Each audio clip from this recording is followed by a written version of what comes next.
সালাফি কনফারেন্স 2021 অধ্যকার এই অধিবেশনের সম্মানিত সভাপতি সাহেব, উলামা মাশায়েখ, অত্র প্রতিষ্ঠানের যোগ্য কর্ণধার, সারা বাংলাদেশের একজন দিনের উজ্জ্বল নক্ষত্র ফজিলাতুল শেখ আব্দুর রাজ্জাক বিন ইউসুফ হাফিজাহুল্লাহ, মুআজ্জাজ হাজিরিন, ইত্তেবাউস সুন্নাহ নিয়ে স্বল্প সময় কিছু কথা বলার ইচ্ছা পোষণ করে দাঁড়িয়েছি। আল্লাহ সুবহানাহু ওয়া তাআলা যেন আমাকে কিছু ভালো কথা বলার, আপনাদেরকে কিছু ভালো জিনিস শিখার, নিজেদের আমলে বাস্তবায়ন করার সুযোগ করে দেন, তৌফিক এনায়েত করেন। সবাই বলবো আমিন।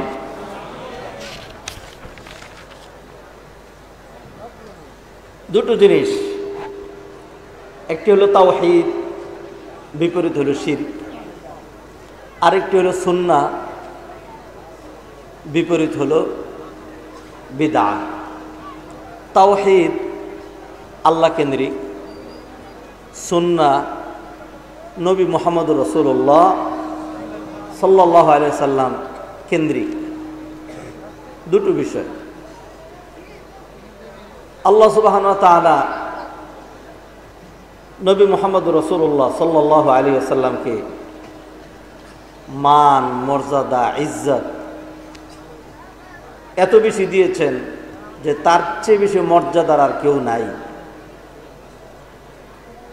কোরআনে কারিমে আল্লাহ সুবহানাহু ওয়া তাআলা ইরশাদ করছেন, ওয়া রাফা'না লাকা যিকরাক, আমি আপনার জিকিরকে সমুন্নত করে দিয়েছি।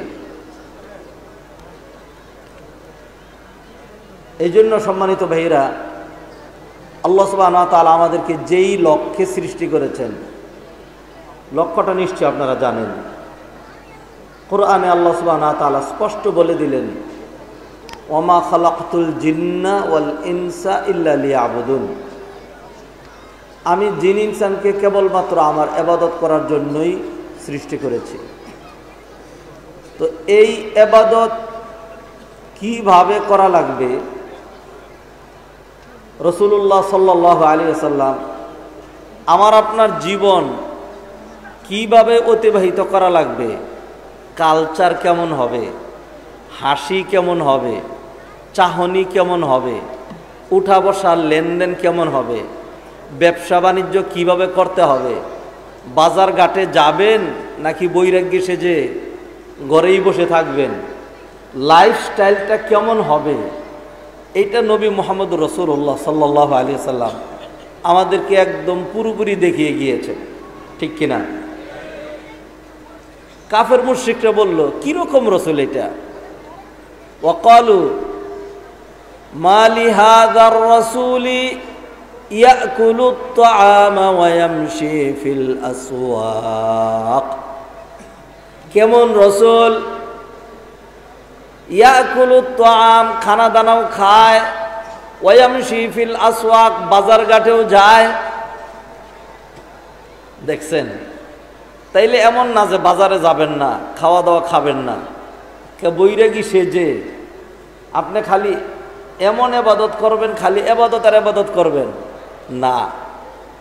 রাসূলুল্লাহ সাল্লাল্লাহু আলাইহি সাল্লাম আমাদেরকে একটা ব্যালেন্সড, ভারসাম্যপূর্ণ একটি দিন উপহার দিয়ে গিয়েছেন। দিন বাস্তবায়ন করার তরিকা তিনি আমাদেরকে দেখিয়ে গিয়েছেন, আমাদেরকে অন্ধকারের উপর ছেড়ে যাননি।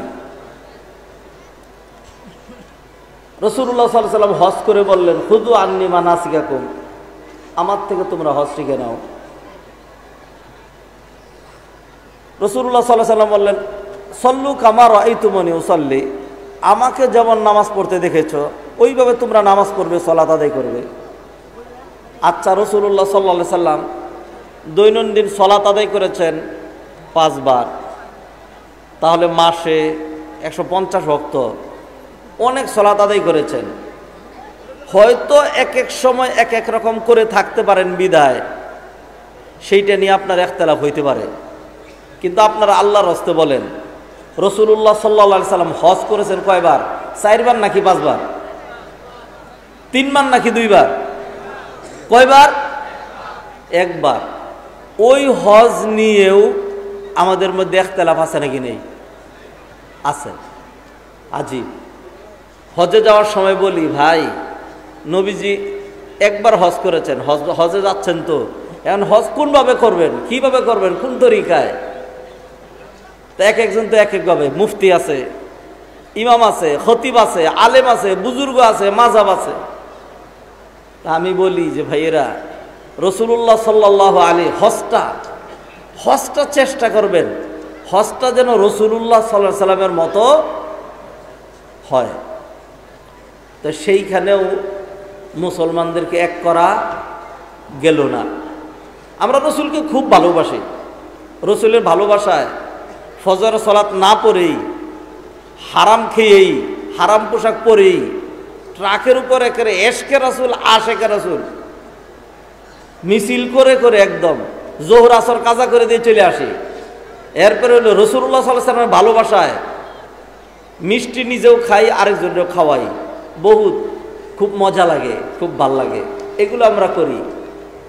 রাসূলুল্লাহ সাল্লাল্লাহু আলাইহি ওয়াসাল্লাম হজ একবার করলেন, সেইখানে তিনি সালাতুজ যোহর আর আসর একসাথে বললেন, মাগরিব আর এশা একসাথে বললেন। আমি একজনকে সেইখানেই বললাম যে রাসূলুল্লাহ সাল্লাল্লাহু আলাইহি ওয়াসাল্লাম তো এইভাবে করেছেন। তখন সে বলল, মাগরিব এশা একসাথে করা যাবে। আচ্ছা, আর যোহর আসর একসাথে করা যাবে না কেন?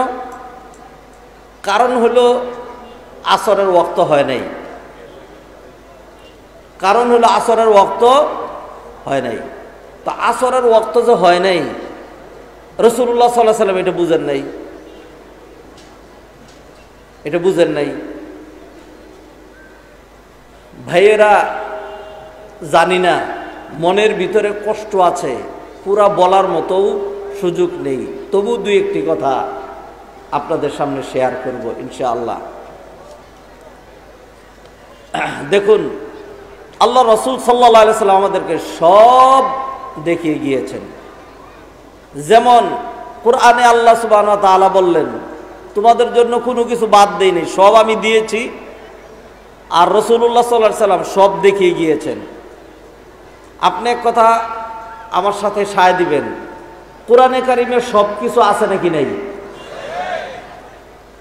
আল্লাহ সুবহানাহু ওয়া তাআলা কোরআনে কারিমে ইরশাদ করছেন, ওয়ামা মিন দাব্বাতিন ফিল আরদি ওয়ালা তাইরিন ইয়াতিরু বিজানাহিহি ইল্লা উমামুন আমসালুকুম মা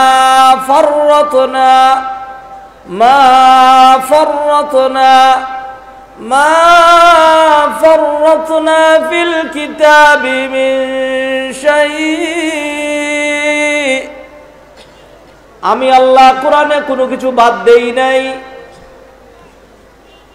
মা আয়েশাকে জিজ্ঞাসা করা হয়েছিল, ও মা, নবীজির ক্যারেক্টার, চরিত্র সম্বন্ধে আমাদেরকে কিছু বলুন। তখন মা আয়েশা যে উত্তরটা দিয়েছিলেন, তার জিস্ট কথা হলো, কোরআন তোমরা পড়ো না, কানা খুলুকুহু আল কোরআন, দ্যাট মিনস কোরআনে কারিম যেটি রয়েছে এটি হলো থিওরি কোরআন।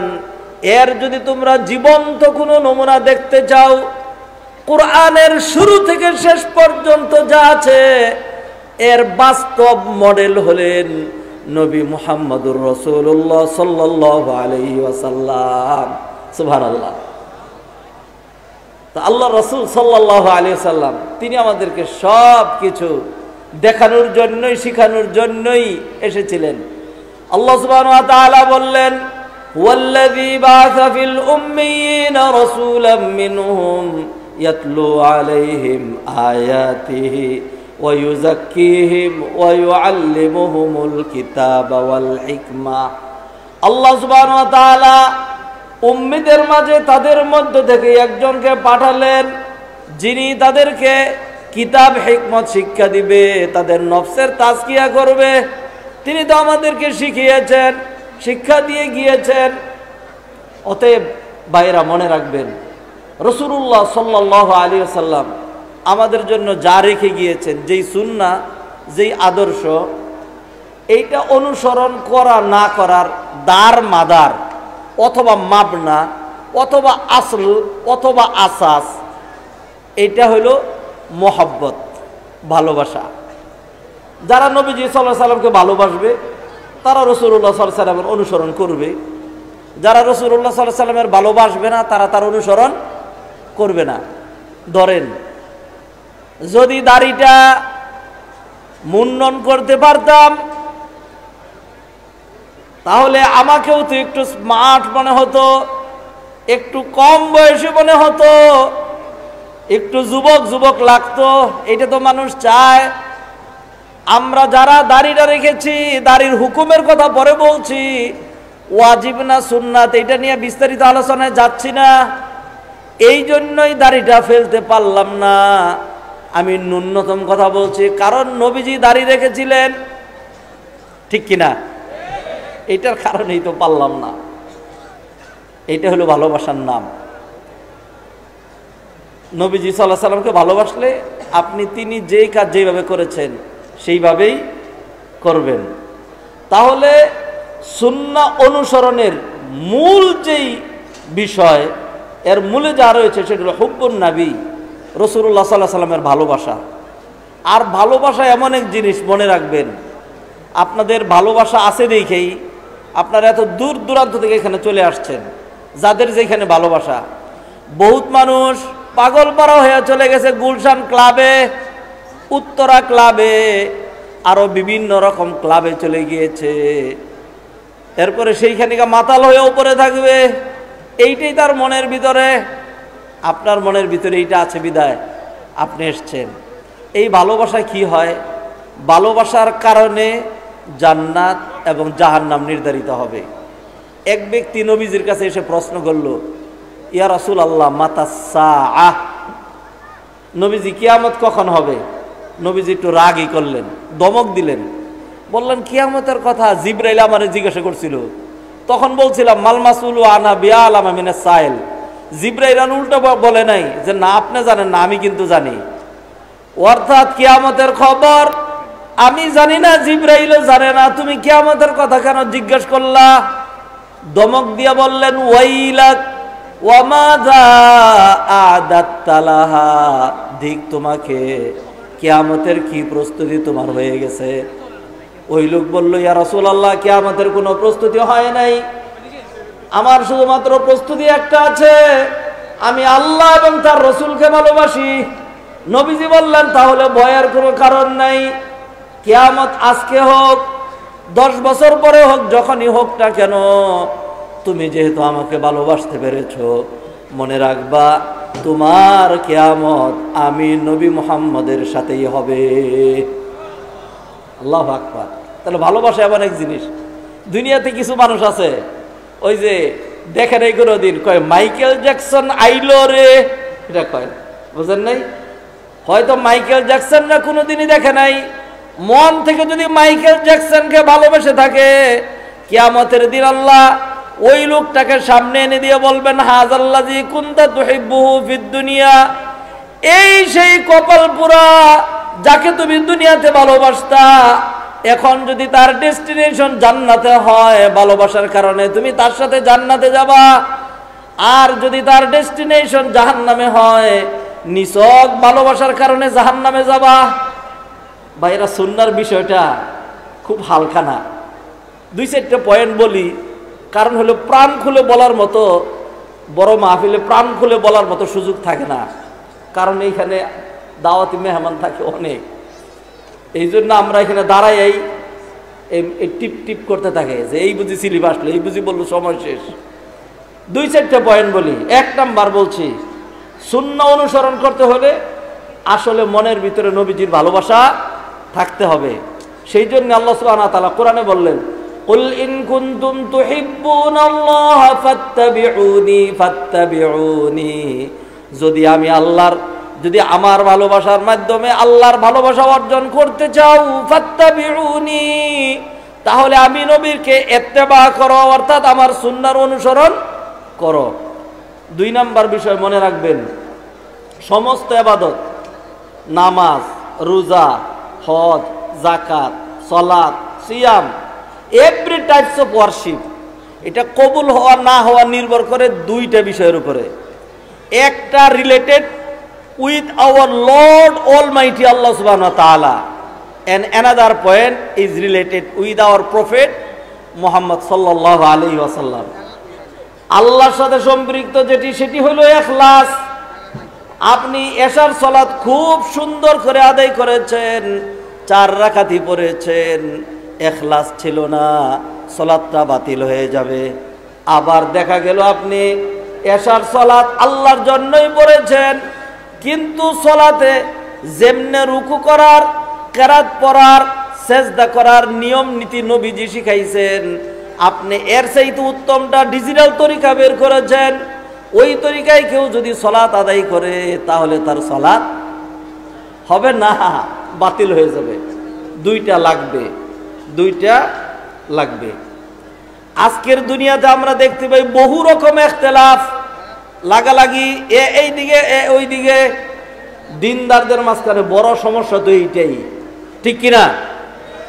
লাগালাগি যদি আপনি বন্ধ করতে চান তাহলে কি দিয়ে বন্ধ করবেন? এক একজন এক একটা কয়, আমি অমুক পীরের তরিকায়, আমি অমুকের তরিকায়, চান্দি টুপি, চুক্কা টুপি, এইগুলিতে বন্ধ করতে পারবেন না। লাগালাগি ইখতিলাফ যদি বন্ধ করতে হয়, আল্লাহ সুবহানাহু ওয়া তাআলা মূলনীতি দিয়েছেন, সুন্নাত যদি অনুসরণ করতে পারো, নবীজিকে যদি ভালোবাসতে পারো, নবীর আদর্শে যদি অনুপ্রাণিত হইতে পারো, ইখতিলাফ তোমাদের থাকবে না। দলিল নেন, আল্লাহ সুবহানাহু ওয়া তাআলা কোরআনে বললেন, ফা ইন তানাযাতুম ফি শাইইন ফারুদ্দুহু ইলাল্লাহি ওয়ার রাসূলি ইন কুনতুম তু'মিনুনা বিল্লাহি ওয়াল ইয়াউমিল আখির। ইন তানাযাতুম ফি শাইইন, যদি ইখতিলাফ হয়ে যায়, সেইখানে আর বড় হুজুর, মুফতি সাহেব, পীর সাহেব, ইমাম সাহেব তাদেরকে টাইনো না, এরা বাদ। তখন ইখতিলাফের সমাধান হবে শুধু কোরআন এবং হাদিস দিয়া।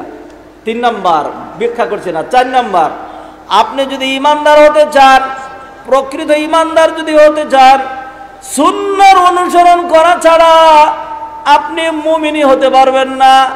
কোরআনে আল্লাহ সুবহানাহু ওয়া তাআলা বললেন, ফালা ওয়া রাব্বিকা, ও নবী আপনার রবের কসম খেয়ে বলছি, লা ইউমিনুন হাত্তা ইউহাক্কিমুকা ফীমা শাজারা বাইনাহুম, যদি আপনার ফয়সালা, আপনার আনিত বিধিবিধান, আপনার রেখে যাওয়া নীতি যদি তারা সানন্দে গ্রহণ করতে না পারে, তাহলে তো আমি আল্লাহ কসম করে বলে দিচ্ছি, ফালা ওয়া রাব্বিক লা ইউমিনুন হাত্তা ইউহাক্কিমুকা ফীমা শাজারা বাইনাহুম, নিজেদের মাঝখানে যে ঝামেলা তৈরি হয়েছে, এইটার ফয়সালায় আপনি যা দিয়েছেন, এইটা যদি গ্রহণ করতে না পারে তাহলে তারা মুমিনি হবে না।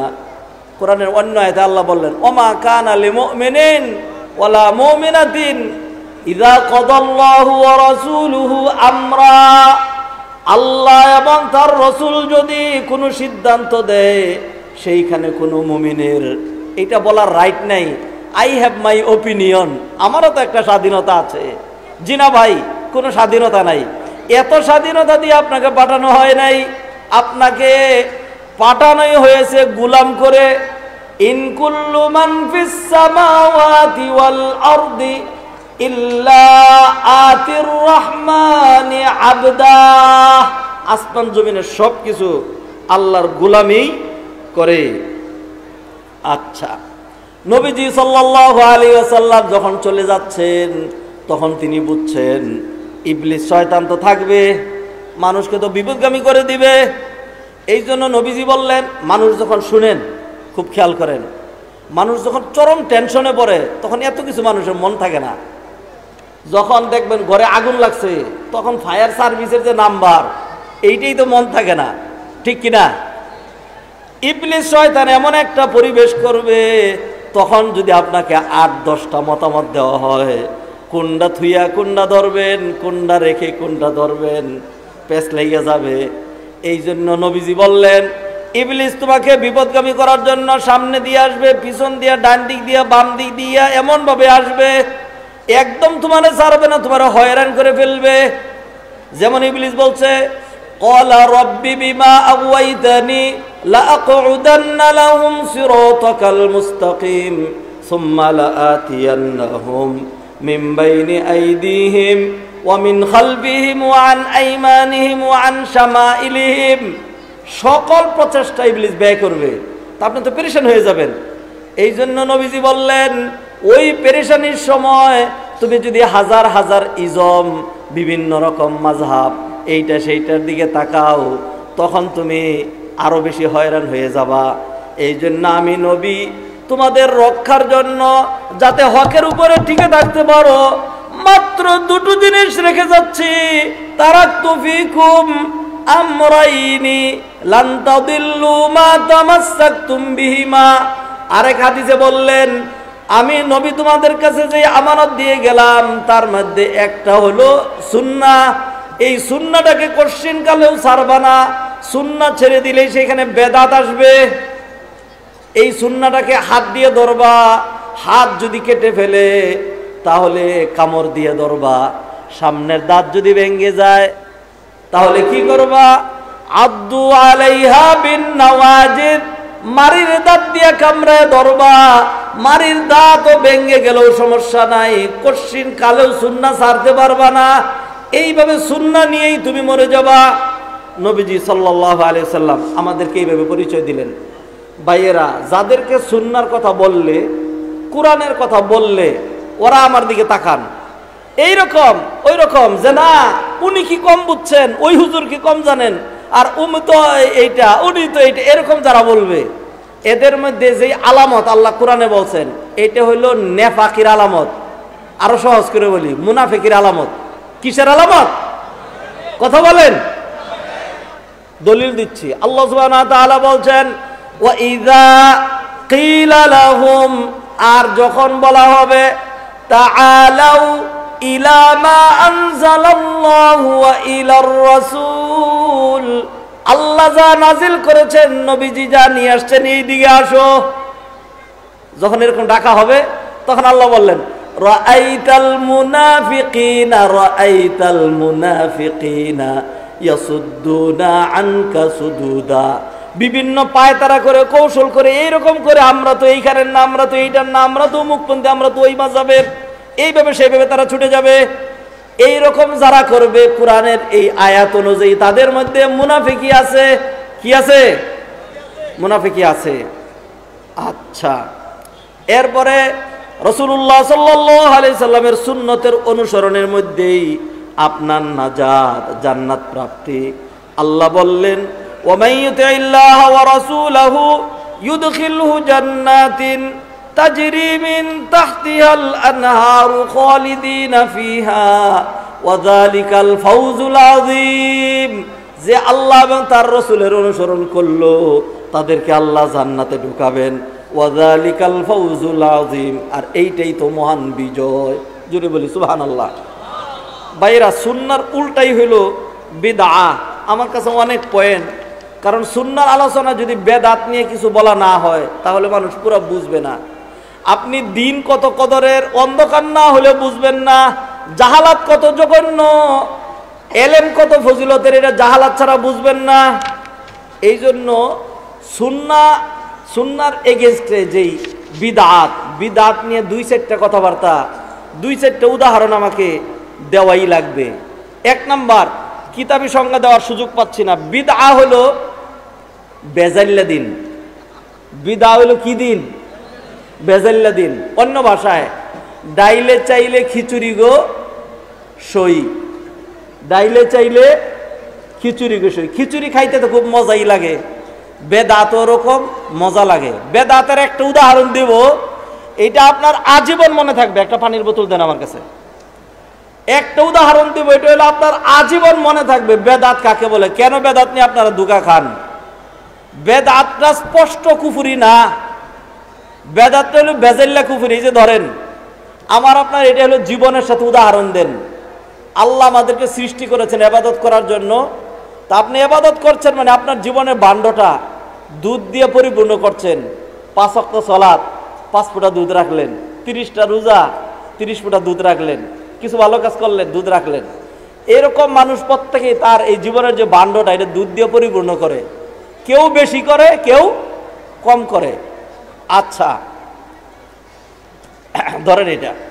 তো এখন আমরা যারা ইবাদত কম করছি, ধরেন অল্প একটু ইবাদত করলাম, 100 গ্রাম করলাম ইবাদত, গ্রাম দিয়েই বললাম, লিটার বললাম না, মিলিলিটার বললাম না। আর 900 গ্রাম করছি গুনাহ, 900 গ্রাম করছি কি গুনাহ, ঠিক আছে না? তো ঠিক আছে, এখন 100 গ্রাম দুধের সাথে যদি 900 গ্রাম পানি মিলানো হয়, এরকম যদি নাড়া দেওয়া হয়, তাহলে দেখবেন একটু দুধের মতোই সাদা সাদা দেখা যায়, ঠিক কিনা? দুধের মধ্যে পানি মিশানো ভালো না খারাপ? খারাপ। এটা ধোঁকাবাজি, প্রতারণার কাজ। গ্রামের বাজারে এই উদাহরণটা দিয়ে আমি তারপরে শেষ করি।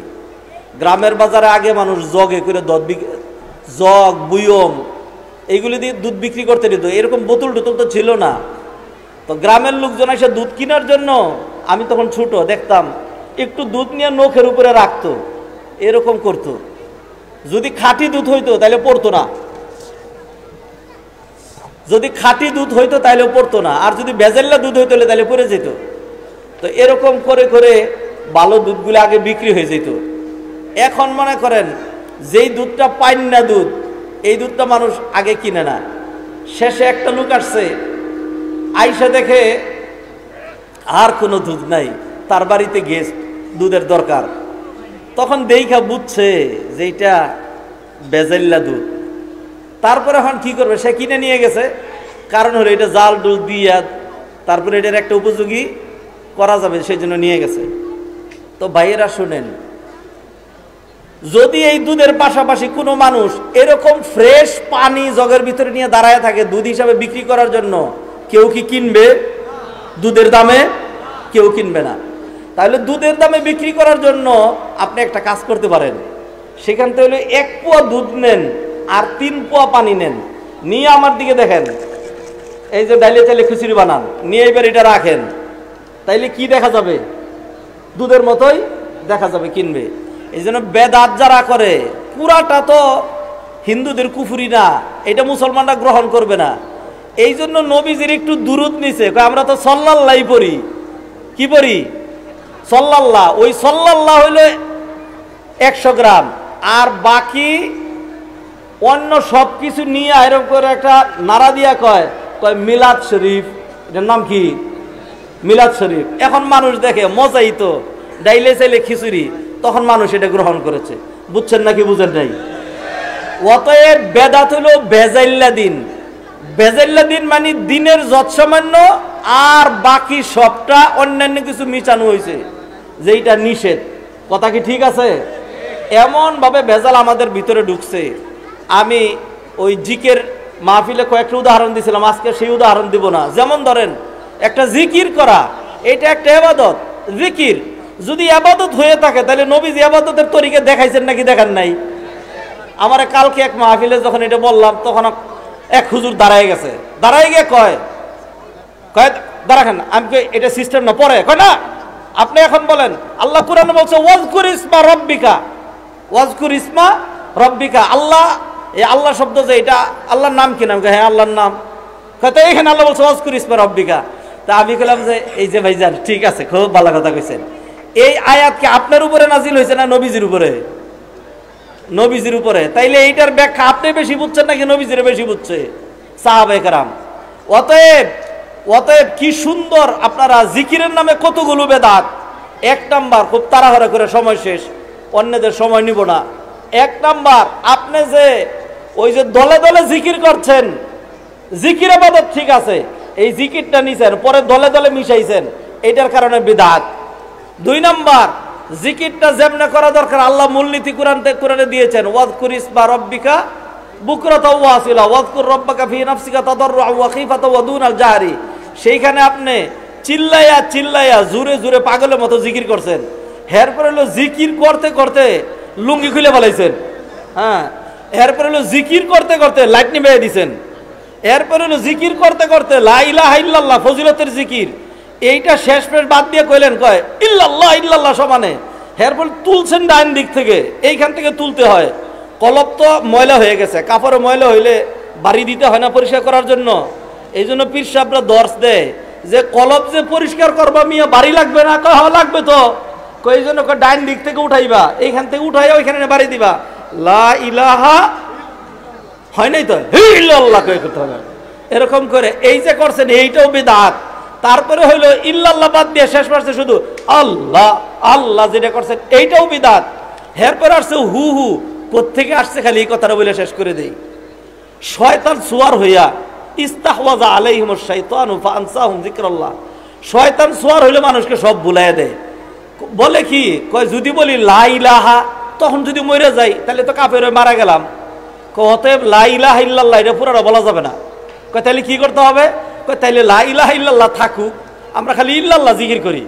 কয় ইল্লাল্লাহ, এরপরে কয় যদি ইল্লাহ বলে মরে যাই তাইলে কি অবস্থা হবে? কয় তাইলে এইটাও বাদ, তাহলে কি করবো? খালি আল্লাহ আল্লাহ এটা জিকির করবো। আচ্ছা, এরপরে কয় যে আল্লাহ আল্লাহর তো অনেক বড় শব্দ, দরকার কি?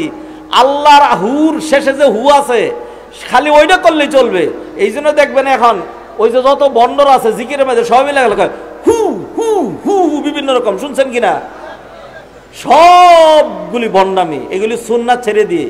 এত সুন্দর সুন্নাহ, আপনি মান ক্বালা লা ইলাহা ইল্লাল্লাহ দাখালাল জান্নাহ, একবার বলবেন আল্লাহু আকবার, একবার বলবেন সুবহানাল্লাহ, একবার বলবেন আলহামদুলিল্লাহ, ওয়া তাম্মাত কালিমাতু রাব্বিকা সিদকান ওয়া আদলা, এটা বাদ দিয়া আপনি দলে বাইন্দা শুরু করছেন আল্লাহ আল্লাহ এরকম শুরু করছেন।